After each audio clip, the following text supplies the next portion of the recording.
The worst part of a family ambush isn't the surprise, it's that you're expected to smile through it. My name is Elise Rowland, and my brother had just surprised me calling me on stage at his packed engagement party. He, his fiancée, and my parents, they all saw me as the awkward, quiet sacrifice, the weird sister with her little hobby. They didn't know I'd discovered their betrayal.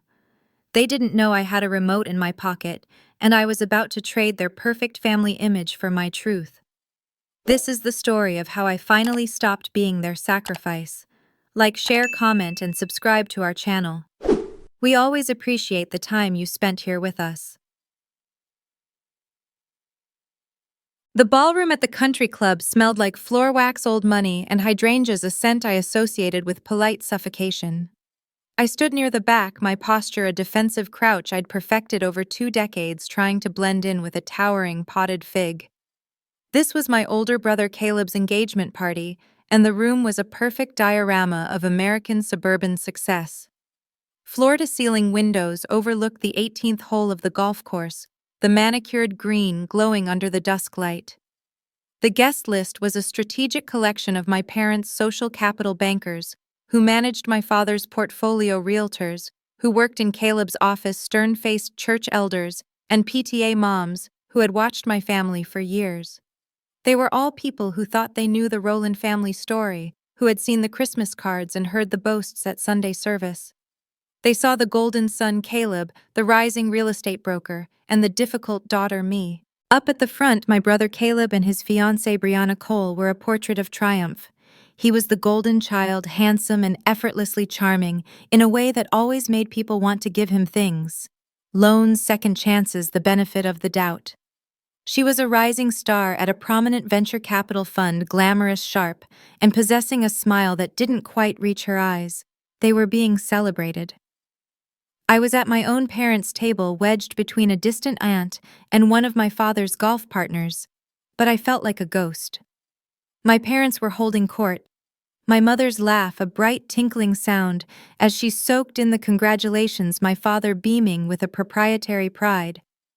I was just the shadow they cast. As the co-founder of a fraud detection startup, Lumentrace Analytics, I lived in a world of data algorithms and quiet, observable facts. This world, this performance of image and illusion, felt like a foreign country. The clinking of a glass pulled me from my analysis.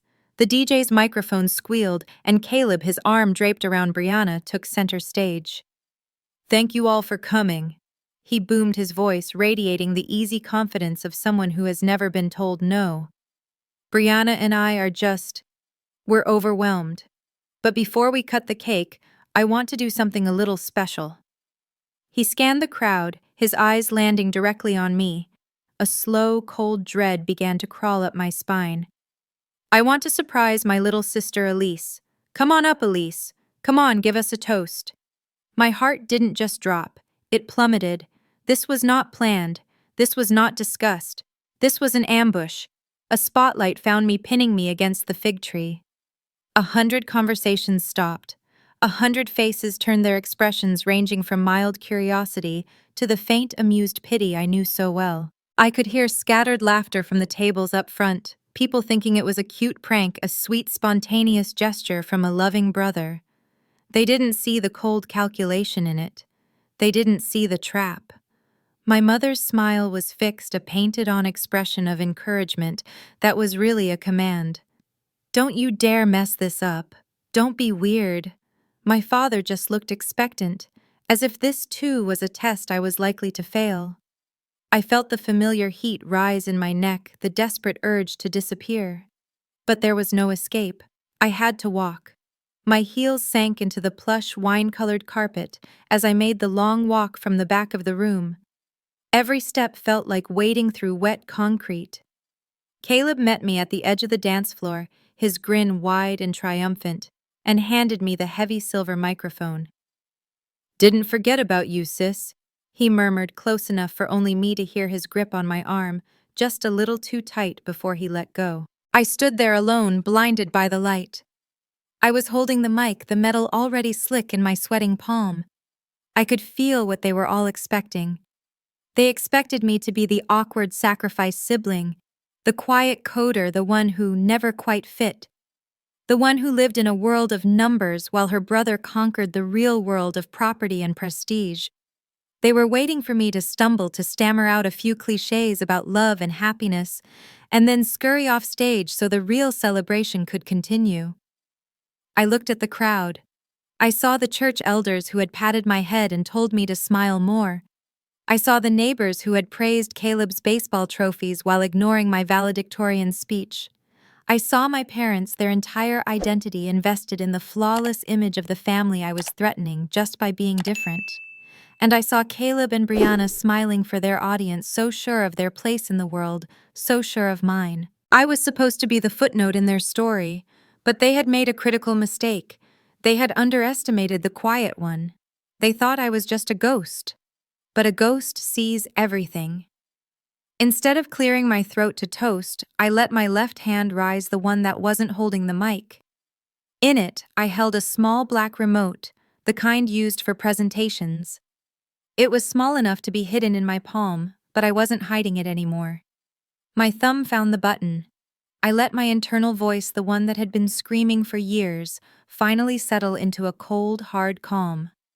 I looked past the crowd, past my family, and felt a strange new power settle over me. Tonight it wasn't my future being threatened. It was theirs. On the big screen hanging behind the stage, the romantic slideshow of Caleb and Brianna laughing in a vineyard, kissing on a sailboat, suddenly glitched. The music stuttered.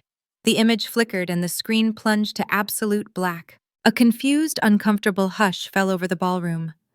I saw Caleb's smile freeze, his head tilting in confusion. Brianna's mask of perfection cracked. I brought the microphone to my lips, and my voice, when it came out, was not the voice of a ghost. It was clear, steady, and amplified to fill every corner of the room. "Before I toast this engagement," I said, my eyes finding my parents in the crowd, "I want you to see what I was never meant to see." I pressed the button. 2 months earlier. The screen went black, and we were at a Sunday family dinner. This was our family's sacred ritual, a weekly command performance at my parents' modest but carefully curated suburban home. The house itself was a testament to their chosen narrative. A small, tasteful cross hung in the entryway. The American flag was meticulously displayed on the porch, and the living room walls were a shrine to Caleb. Framed Little League photos, his high school football portrait, his Salesman of the Year plaque, it was the museum of their golden son. I narrated in my head what these dinners really were. They were less about community and more about control. It was a stage where my parents, Mark and Diane Rowland, rehearsed the story of the successful son and the odd daughter, reinforcing the roles they had assigned us. That night, Caleb brought Brianna for the first time. She swept into the house with the easy assurance of someone who knows they will be admired. Poised, Ivy-educated, and dressed in a way that screamed effortless wealth. She was clearly used to being the center of attention. My mother was instantly enchanted. I tried to be polite, offering a small smile and a quiet, "nice to meet you," before retreating to my usual place at the table, seen but not heard. I was used to being overshadowed. It was the path of least resistance. Over my mother's too dry roast beef, the conversation, as always, orbited Caleb. His latest property deal, his new golf handicap, his witty observation about a town councilman. I just kept my head down and ate. Then my mother, in a rare attempt to include me, turned the spotlight. "Elise is still working on that little computer project of hers," she announced to Brianna, her tone laced with a gentle, apologetic fondness. Brianna turned her bright, assessing gaze on me. "Oh, how interesting. What is it exactly?" I felt the familiar unease, but I answered honestly. "I co-founded a startup called Lumentrace. We're developing a fraud detection AI mostly to protect small businesses and families from being threatened by sophisticated scammers." Brianna's perfectly arched eyebrow lifted. She let out a small, tinkling laugh. "How cute," she said, her voice dripping with condescension. "A little spreadsheet hobby to keep you busy." The whole table chuckled. It was a familiar sound, a dull little knife twisting in my gut. My family on cue joined in. "We just want you to be happy, dear," my mother Diane said, patting my hand. Maybe find a safe job with good benefits. All that stress can't be good for you. My father Mark nodded, taking a sip of his beer. Your mother's right, Elise. It's a tough world. You've got to focus on real-world results like Caleb. Now that's a career. Caleb, never one to miss a chance to diminish me, threw his arm over the back of his chair. Ah, don't worry about her, he said, grinning at Brianna. She'll always be my weird little sister who talks to computers. I said nothing. I just focused on the pattern of the gravy on my plate, my heart rate ticking up as the old memories surfaced. I remembered getting straight A's, being named valedictorian, and looking out at the sea of empty chairs at the front of the auditorium because my parents had left early to get to Caleb's playoff game. I remembered just 2 years ago asking them for a small seed money loan to launch my prototype, laying out a meticulous business plan only to be rejected.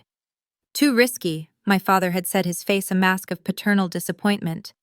2 weeks later, he co-signed a loan for a brand new luxury SUV for Caleb, who had just totaled his previous one. He needs to look successful for his clients, my dad had explained, as if it were the most logical thing in the world. Brianna leaned forward, her hobby comment apparently just an opening. So, this algorithm of yours, she said, her tone shifting to one of casual professional curiosity. How exactly does it work? What kind of data sets do you use to train it? Who are your current clients? Are they mostly local? The questions were rapid-fire, precise, and jarringly specific for polite dinner conversation. I gave her vague, high-level answers, but a small warning bell was ringing in the back of my mind. It felt less like curiosity, and more like an interrogation. At the time, I brushed it off as her just being a venture capitalist, always assessing. Looking back, I see it clearly. She wasn't curious. She was casing the place. The dinner ended as it always did, with my father making a toast. But that night, Brianna raised her glass first. I'd like to propose one, she said, her voice smooth as silk. She stood and Caleb stood with her, beaming. To family, she said, her eyes meeting mine for a fraction of a second. Where we always have each other's backs. My parents glowed, raising their glasses with pride at this perfect new addition, this woman who understood what mattered. I raised my glass too, but I felt a cold, deep chill settle in my bones. I watched my parents so blinded by the image of the perfect son and his perfect partner, and I knew with absolute gut-wrenching certainty that I was the one who was going to be sacrificed next. My small downtown office 2 floors above a noisy ramen shop was my real home. It was a space filled with whiteboards, overheating servers, and the constant comforting hum of computers processing data.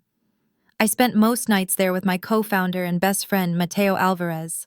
Mateo was a brilliant systems architect who had seen the potential in my first clunky prototype when I was still in grad school. He believed in my brilliance more than my family ever had, and he shared my mission. We weren't in this to get rich. We were in it to build something that mattered. And we were closer than ever. Lumentrace was in serious talks with Westbridge Systems, a major American tech conglomerate. They didn't want to bury our tech. They wanted to acquire it and deploy our fraud detection AI to protect community banks and credit unions across the country. It was my dream scenario, using my code to shield the exact kind of people my parents claimed to represent, the small-town families and local businesses vulnerable to sophisticated threats. I was running on stale coffee and 3 hours of sleep, staring at a line of code until my eyes burned when the notification popped up. It wasn't a standard work email. It was routed through an encrypted service, the sender a random string of characters. The subject line was just 3 letters, VCF. My blood went cold. VCF, the initials of Brianna's venture capital fund. I clicked it open. The message was blunt, stripped of all pleasantries, and utterly terrifying. VCF isn't buying, they're stealing. They are trying to reverse engineer the algorithm of their target. Their director believes the founder is an easy mark. Don't be that founder. I read it 3 times, my heart hammering against my ribs. An easy mark. The words echoed in my head, laced with the memory of Brianna's condescending laugh. A little spreadsheet hobby. My weird little sister who talks to computers. The dots didn't just connect, They slammed together with the force of a car crash. Brianna's job. Her oddly specific technical questions at dinner. The way my parents had practically served me up on a platter, dismissing my life's work as a cute project, reinforcing the idea that I was a naive hobbyist, not a serious founder. This wasn't a coincidence. This was a reconnaissance mission. A mix of white-hot rage and icy fear propelled me out of my chair. "Matteo," I said, my voice tight. "We have a problem. A big one." I showed him the email. His face, normally so relaxed, hardened. "Run a full diagnostic on the server logs," he said, already moving to his terminal. "Check all access attempts for the last 2 months. I want to see everything." We didn't talk. The only sound was the furious clatter of our keyboards. Driven by a desperate, sickening fear, I dug deep into our system logs, filtering by access requests that had been denied, looking for patterns for anything that felt like probing. And then I found it. A series of escalating pings against our firewall, followed by more sophisticated attempts to access protected directories. They were testing for vulnerabilities, hammering at the gates, trying to find a way in. The user credentials associated with the attacks, they belonged to Brianna's firm. "They're already inside," I whispered, the words tasting like ash. "No," Matteo said, pointing to the screen. "They're trying to get inside. Our firewall's held. But look at this. The attempts are getting smarter, more coordinated." My voice grew cold as the reality sank in. This wasn't some random hacker. This was a coordinated corporate assault. Brianna was actively trying to pry open my intellectual property to steal the very code Westbridge was about to acquire, to gut everything I had built from scratch, while my parents were busy cheering for Caleb. A new, darker thought struck me. "Cross-check the IPs from the earliest attempts," I told Matteo, "the ones that were sloppier before they started masking through their corporate servers." He typed, his brow furrowed. A moment later, a new line of data appeared, a residential IP address. "That's not VCF," he said. "That's a local address." I ran a trace. My stomach heaved. I knew that address. It was my cousin Harper's apartment. Harper, the one cousin who had always seemed to support me, who had listened to me vent about my family, who I'd told about the Westbridge deal in confidence. I grabbed my phone, my hands shaking so badly I could barely unlock it. She picked up on the 4th ring, her voice sleepy. "Elise, it's like 1 in the morning. Was it you, Harper?" I asked, my voice flat, devoid of emotion. "Were you the one who told them?" There was a long, terrible silence on the line. I heard her sharp intake of breath, then a choked sob. "Elise, I didn't mean to. Caleb and Brianna, they were just asking. They said they wanted to help, maybe invest." She cracked the story, tumbling out in a pathetic, desperate rush. She'd told them everything about my tech, my clients, my hopes for the Westbridge deal. She'd done it, hoping Caleb would finally respect her, finally see her as part of the family's inner circle. "Please," she begged, her voice dissolving into tears. "Please, you can't tell your parents, or Caleb. It would ruin me. Please, Elise, they'll be so angry." I stood in the dark, the glow of the server logs painting my face. I felt nothing. The fear was gone, replaced by a cold, hard certainty. "I'm not telling them, Harper," I said. She let out a gasp of relief. "Oh, thank God, Elise, I cut her off. "I'm going to show them." The betrayal lit a fire in me, turning the dull ache of years of dismissal into a sharp, focused blade of energy. Our office, once a collaborative space of innovation, transformed into a war room. The whiteboards were no longer filled with user flow diagrams, but with network maps, IP addresses, and timelines. We were no longer just founders. We were counterintelligence. Fueled by a toxic mix of adrenaline and rage, I didn't sleep. I coded. If Brianna wanted to break in so badly, I decided I would hold the door open for her. I began writing a honeypot module.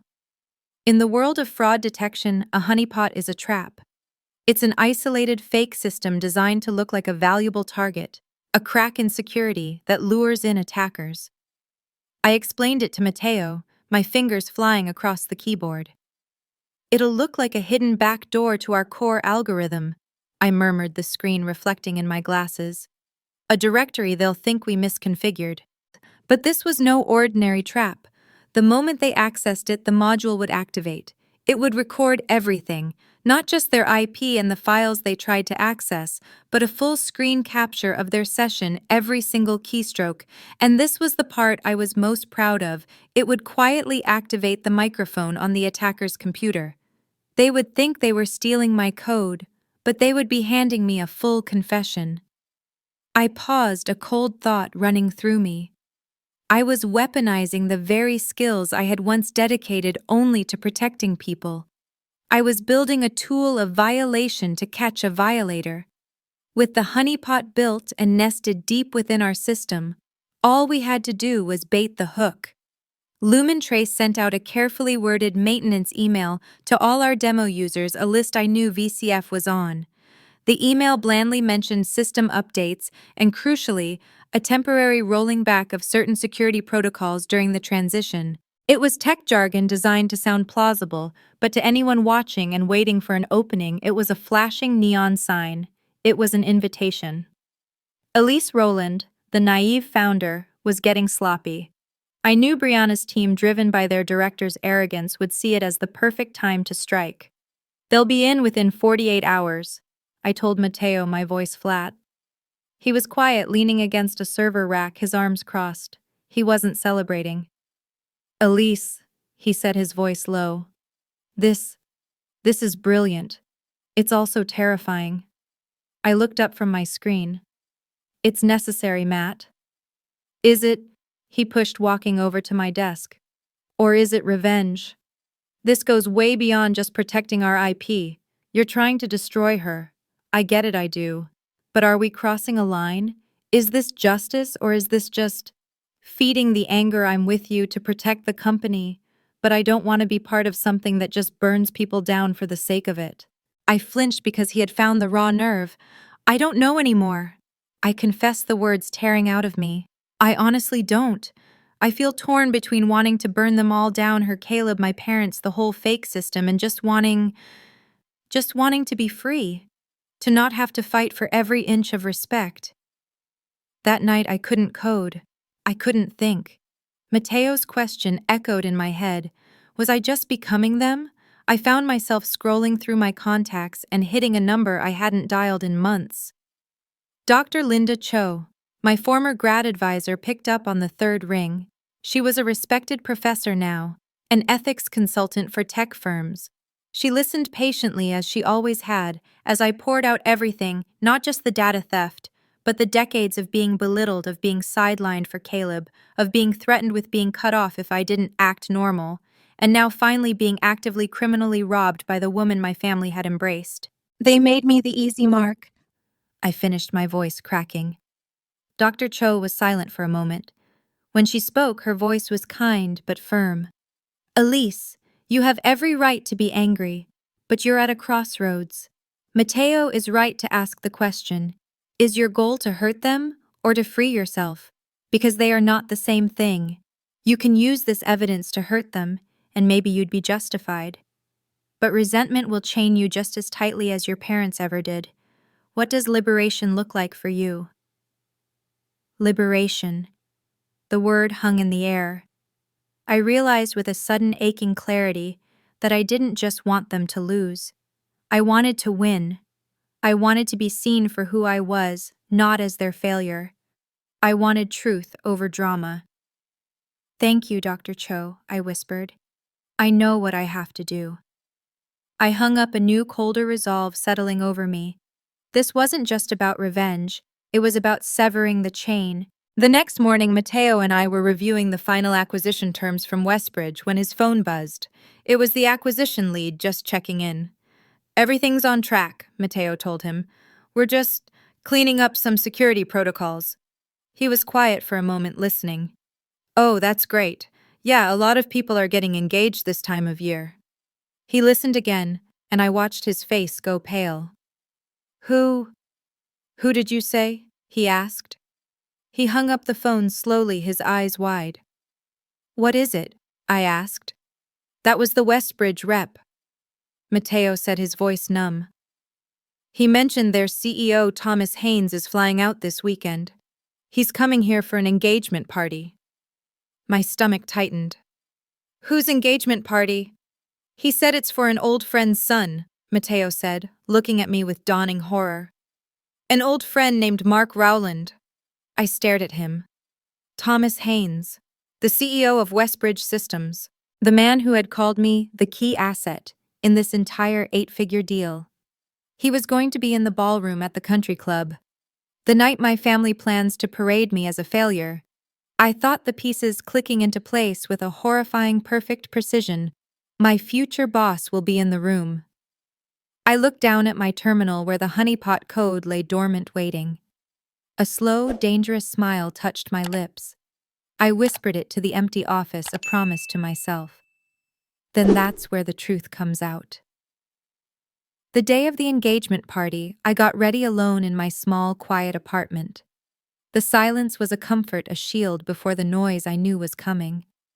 I stood in front of my closet, bypassing the few dresses my mother had tried to buy me over the years, things with ruffles in prettier colors designed to make me look softer, more acceptable. Instead, I chose a simple, severe navy blue dress. It was sharp, well-tailored, and completely unadorned. It was a dress that said I was not there to be decorative. As I zipped it up, I caught my reflection in the mirror. In this country, in my family's world, presentation was everything. Image was king. My parents had spent a lifetime curating their image of the perfect American family, and I was the smudge they were always trying to wipe away. Tonight, I was done letting them control that image. Tonight, I would be the one to define myself. I arrived at the country club, and the full weight of social expectation hit me the moment I stepped out of my car. The air was thick with it. I walked through the lobby, a ghost in my navy dress, past all the people who had watched me grow up. I saw neighbors from our old cul-de-sac, the ones who had only ever asked me if I was being nice to my brother. I saw guests from my parents' church, their faces set in placid, judgmental smiles. I saw Caleb's clients, loud men in expensive, ill-fitting suits, and I saw the women who had always looked at me with a mixture of pity and confusion, the star brother and his weird, quiet sister. They all thought they knew my story. They were all wrong. My parents were in their element, holding court near the grand entrance. My father, Mark, was slapping backs, his laughter booming a portrait of suburban success. My mother, Diane, was a flurry of motion and bright, brittle boasts, touching arms and gushing about Caleb and Brianna. A true power couple, I heard her say to a group of women. We're just so proud.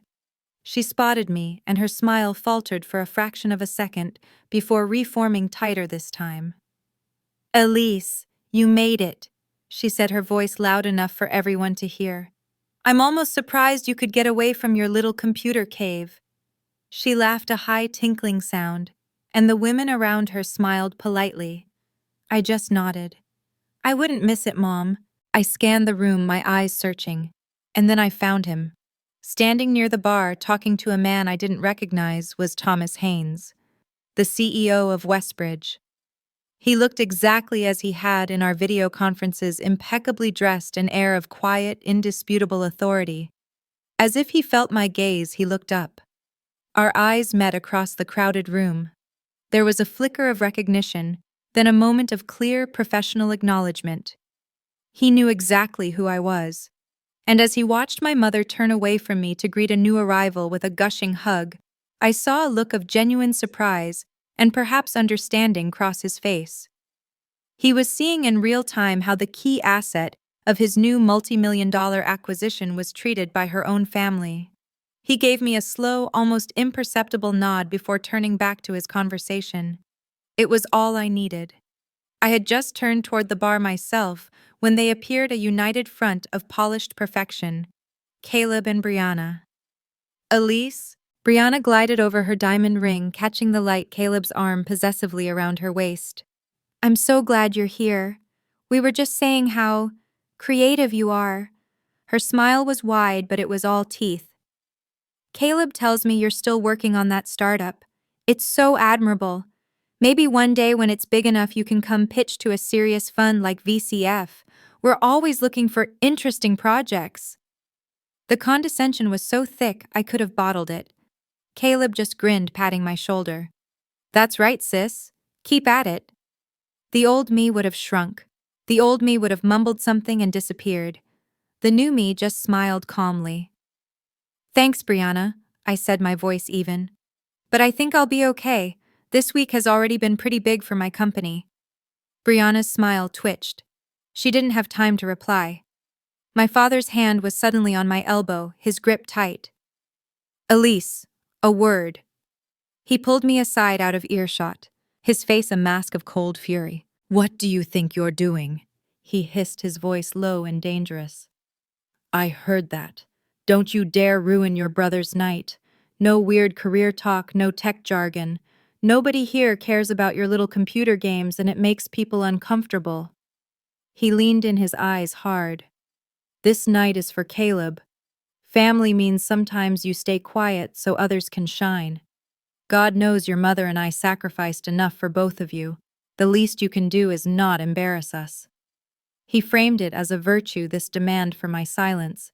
He called it sacrifice. I finally saw it for what it was. They didn't just dismiss me. They didn't just overlook me. They actively, consciously expected me to sacrifice my dignity, my work, and my truth just to maintain their perfect, fragile illusion. I was the price they were willing to pay for their pride. I said nothing. I just looked at him, my silence a new, unfamiliar weapon. I pulled my arm from his grasp and walked away, finding my seat at the back of the room table. A few minutes later, the DJ's voice cut through the chatter. And now, ladies and gentlemen, it's time for toasts. My heart began a low, steady drumbeat. The MC took the stage, and after the best man, Caleb himself, took the mic. He thanked everyone, his voice thick with practiced emotion. And then he smiled that wide golden boy grin and scanned the room. But I want to call up someone really special, he boomed, and his eyes locked on mine. The trap sprang. My little sister Elise, get on up here and say a few words. The spotlight hit me. The room turned 100 faces, 100 pairs of eyes, all watching, all waiting for the awkward sister to perform. I stood up, the small black remote clutched tightly in my hand, hidden in my palm, and began the long walk to the stage. My heart was a fist pounding against my ribs, but the hand holding the microphone was perfectly still. My voice, when I spoke, didn't tremble.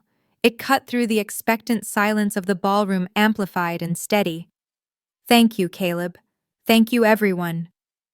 I let my eyes sweep across the room, past the curious faces, past Thomas Haynes, and landed on my parents. I don't have a traditional toast prepared.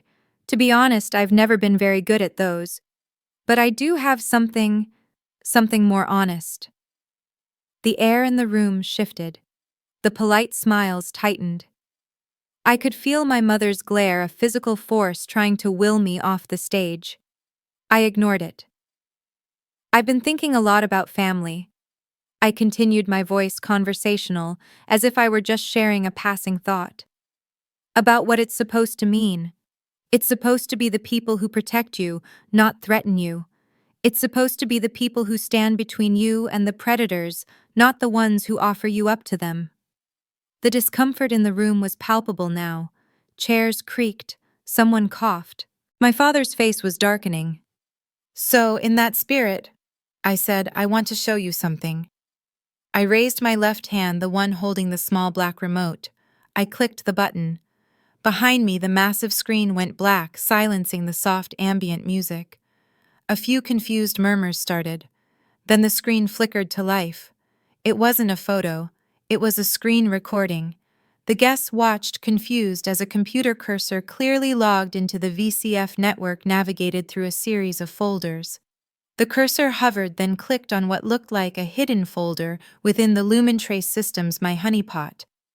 And then the audio kicked in, flooding the silent ballroom. It was Brianna's unmistakable voice, crisp and cold. Just get me the core algorithm. Her voice echoed sharp and impatient, clearly speaking to her team. We don't need the whole platform, just the logic. We can clone the tech in a month. A male voice murmured something indistinct. Brianna laughed a harsh, ugly sound. Don't worry about the founder. I've met her. She's some naive founder who thinks a line of code can protect her. The room was dead silent. I could hear the clink of ice in a glass. I watched my father's face. He looked confused, as if he couldn't process what he was hearing. My mother looked horrified, but not for the right reason. She was horrified that this was happening, that her perfect party was being ruined. The audio continued, Brianna sounding more casual now, as if chatting with a colleague. Honestly, her boyfriend's sister. Well, she's too socially awkward to ever suspect a thing. She lives in a cave. Her own family thinks she's a weirdo. She's the definition of an easy mark. Gasps. Loud, sharp intakes of breath from a dozen tables. People were craning their necks, turning to stare first at the screen, then at a frozen Brianna, then at me. I narrated, my voice cold, how surreal it felt hearing the woman my parents had welcomed into their home, the woman my brother was about to anoint as family, openly planning to gut my life's work. I let the recording play for another 10 seconds, just long enough for the weight of it to settle, and then I paused it. The image of my violated code, my honeypot, hung over the room. I brought the microphone back to my lips. Lumen Trace Analytics is my company, I said calmly, my voice resonating with a new power. The naive founder she's talking about. That's me. I pointed to the screen. That recording is from 3 nights ago. What you're seeing is a coordinated criminal attempt by VCF Brianna's firm to steal my company's intellectual property. What they found wasn't our algorithm. It was a trap, a honeypot I built. It recorded every keystroke, every file they tried to access, and as you heard their conversations. I let my eyes find Harper in the crowd, who looked like she was about to be sick. Our logs traced the initial sloppier attempts back to Brianna's firm and to my cousin Harper's apartment. I let that sink in. Then I dropped the bigger bomb. Brianna was right about one thing. This week has been very big for my company. So big, in fact, that the acquisition of Lumentrace Analytics by Westbridge Systems closed this morning. A new, different shockwave rolled through the room. I saw Caleb's head whip toward me, his face pale.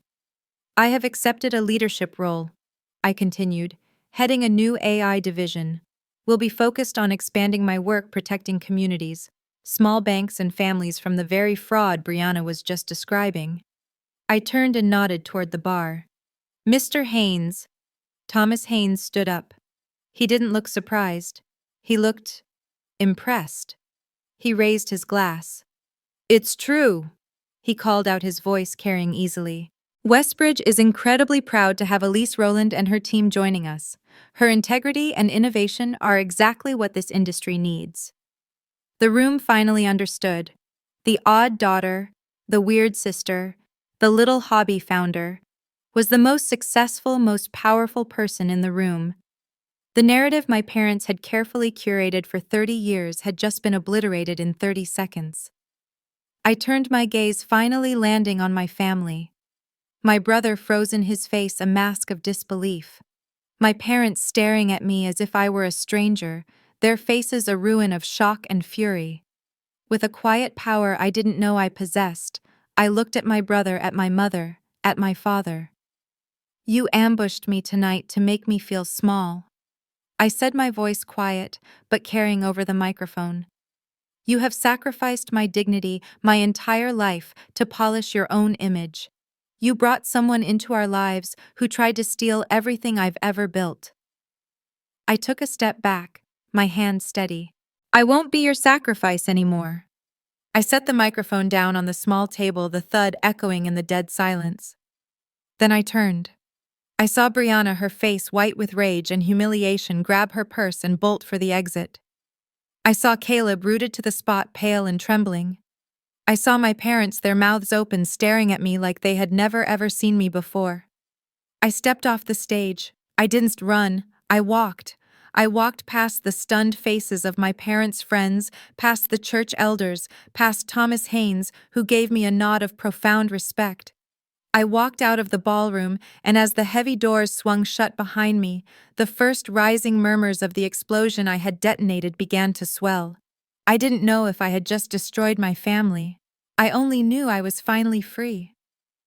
The dim parking garage was a stark contrast to the ballroom's artificial brightness. The air was cool and smelled of gasoline and damp concrete. My footsteps echoed too loud in the sudden quiet, my heels clicking a sharp rhythm of escape. Behind me, I could hear the faint, muffled thud of the ballroom music, a party continuing as if its foundation hadn't just cracked. I was almost to my car, fumbling for my keys, when the heavy club door slammed open. "Elise," my father's voice. Not a request, but a command. I didn't stop. I kept walking. "Elise, you get back here. You don't walk away from us." I heard more footsteps, frantic and uneven, running to catch up. I stopped my hand on the cold metal of my car door and turned. They were breathless, their faces a mess of shock, rage, and desperation under the buzzing fluorescent lights. My mother Diane was clutching my father's arm, her face pale and her eyes wide with a kind of horrified disbelief. My father Mark looked like he wanted to hit something, his jaw clenched and his skin a mottled red. And Caleb just looked stunned, like a man who had been woken from a dream by a bucket of ice water. "What did you do?" my father spat, jabbing a finger at me. "Do you have any idea what you just did? You humiliated us. You humiliated your brother. You've ruined him." My mother found her voice a high-pitched sobbing wail. "How could you, Elise, after everything we've done for you? Good parents sacrifice everything for their kids. Everything. And you spit in our faces in front of everyone. Our friends. Our neighbors." Thomas Haynes. The names hit me. Our friends. Our neighbors. Thomas Haynes. "That's it, isn't it?" I said, my voice eerily calm. The adrenaline was gone, leaving behind a cold, clear void. "You're not angry that Brianna committed a felony. You're not angry that your son's fiancée tried to destroy my entire life's work. You're angry that people saw it." My mother recoiled as if I'd slapped her. "That is not. We are angry that you chose to handle this like this." I took a step toward them. "Like what, Mom, honestly? You've had 100 Sunday dinners to ask me about my company. You've had 30 years to treat me like I was more than a rounding error in Caleb's story. Why did you laugh when Brianna called my company a little hobby? Why did you and Dad and Caleb all laugh?" "Because it is," my father roared, his composure snapping. "It was a game, a goddamn computer game. We don't have time for games, Elise. Dad, I just closed an 8-figure deal. That's not the point," he shouted, desperation clawing at his voice.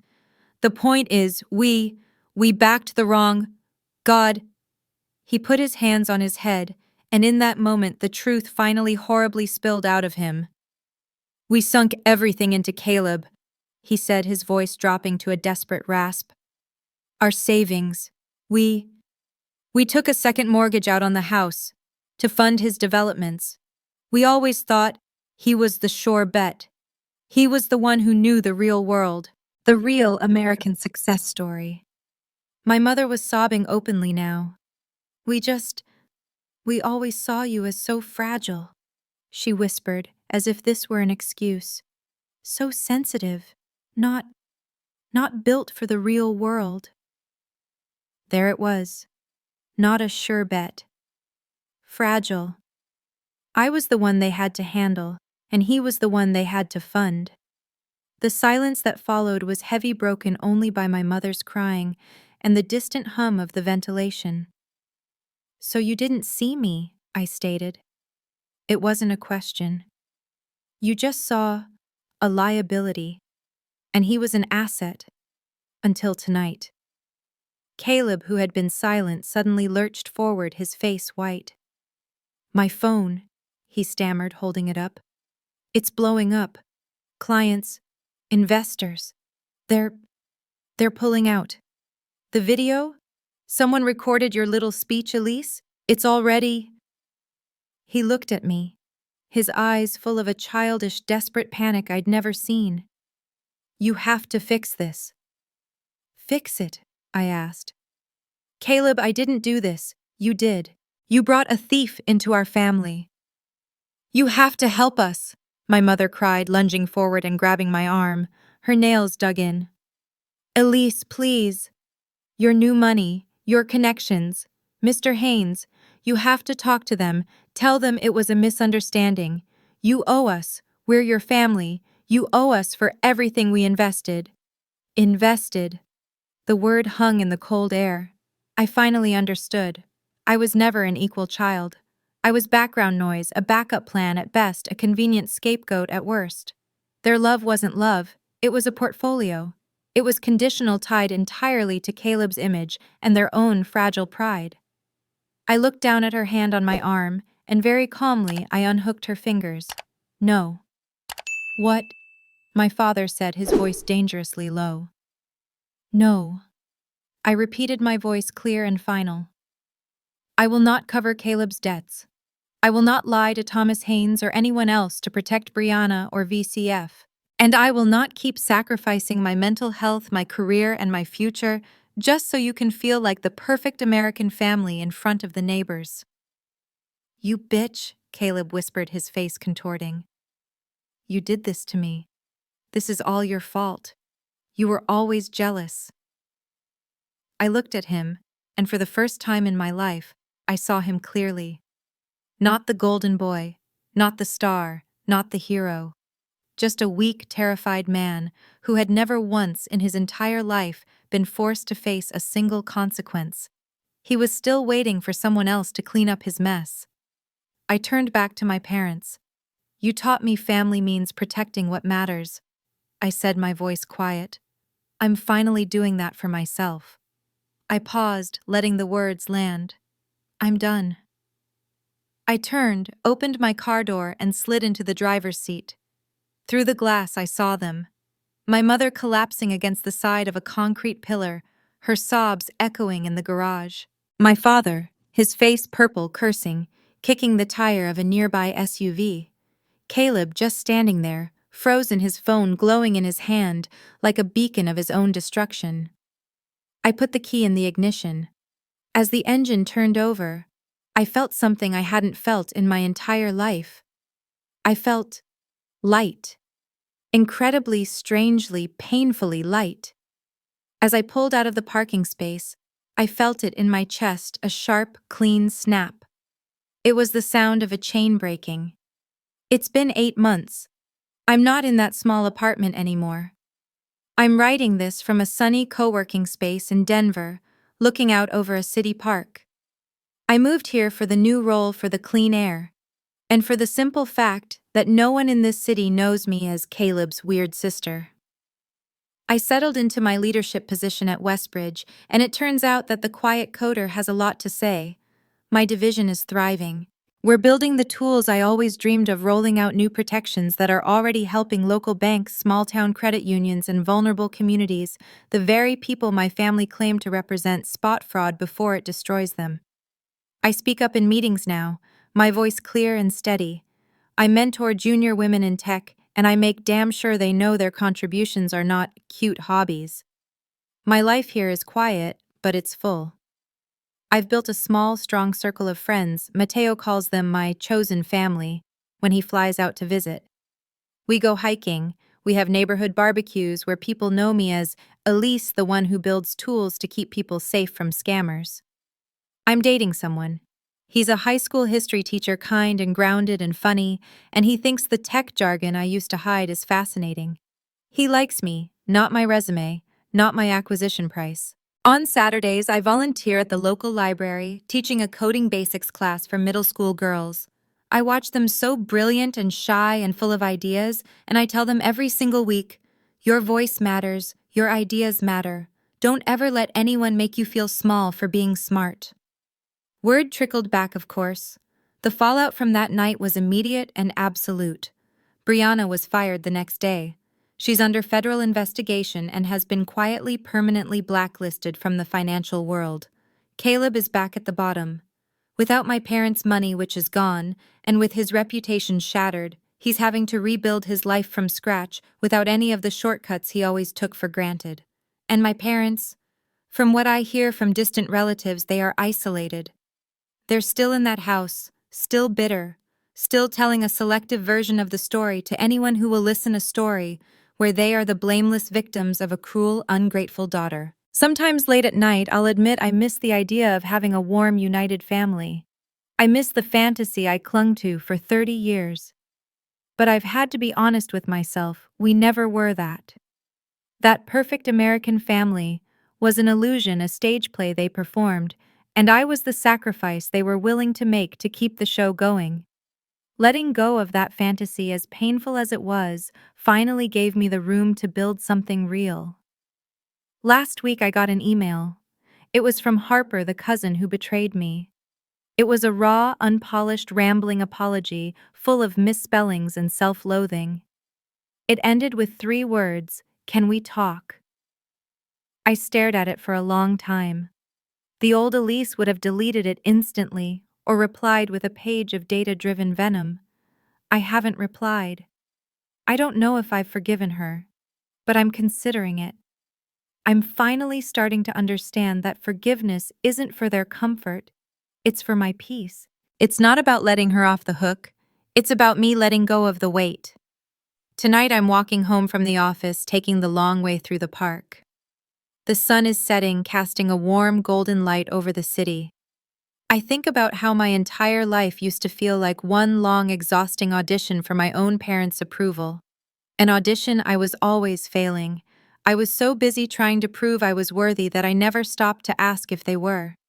By refusing to be their sacrifice, by choosing my truth over their image, I finally stepped out of their story and into my own.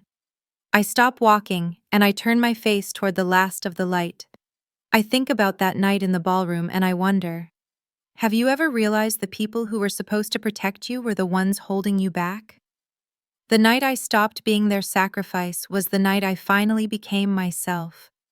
I smile just to myself. The hurt is still there. I can acknowledge that now, but it's a thin, clean scar.